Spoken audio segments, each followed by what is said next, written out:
Ny mpanao ratsy. Ireny mpanota atao matevi-koditra tsy laitra ny bala ny fananarana. Miraikitra mafy tsy mety voasingotra ny fitiavan-dratsy tsy mety mifarana. Mamono mangalatra mivarotena ireo ny fanaony tsy faneo masoandro raha sendra azo ny mivembena ka raha tsy maty nanafoy andro. Sanatriaviko ny oto azy ireo elanelaniko kilometatra maro. Izao mantsy mpivavaka tsy misehoseho miandry ny tompo tsy asiana alaharo. Dia taitra mafy aho nahita ity teny raha namaky ny soratra masina fa hisongona ahy hono izy ireny andia ilay fitaratra tao ranomasina. Dia lasa ny saiko tsy nentina naiky tena tsy rariny manao zara-miangatra ilay Andriamanitra irairaiko ny mpanao ratsy no ataony misandratra.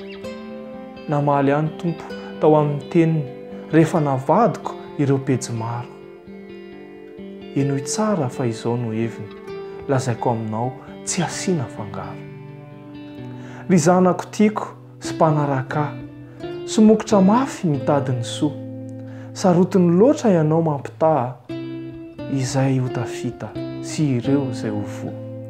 Ny ratsy rehetra aneka sahala na maro na vitsy izy ireo dia mitovy. Ka iza ary izao no mahasamilaza fa tsy mba nanota ka asa ingozy. Ireo izay natao tao andrindriny efatra. Eny ekeko tsy nisy nahita fa tsy afaka ho lavina sy mitambesatra ny ota matevina tsy zaka ahilika. Mpivavaka ianao ary ekeko izany fa raha ny fanao dia mitovy ihany. Ireo fahotana no ndeha hibebao na be na kely aza misy avela. Ireo fanao ratsy andeha hialao fa izao eto foana efa vonika mela. Dia aza mijery ny loasa mangina na mihevitro marina eto anoloko fa ny fahamarinako no andeha tafiana dia hisitraka ianao ilay fahasoavako. Anaka, tsy sitrako ny ho fatiny ny ratsy fanahy fa tiako izy hiova ka mba ho velona dia torak'izany ireo mpanaraka tsy hiala andaharana na ho azo nenina. Dia izay indray ary ny horonan-tsarintsika tamin'ity maraina ity.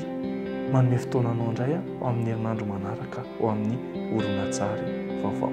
Mandra-piona tompoko.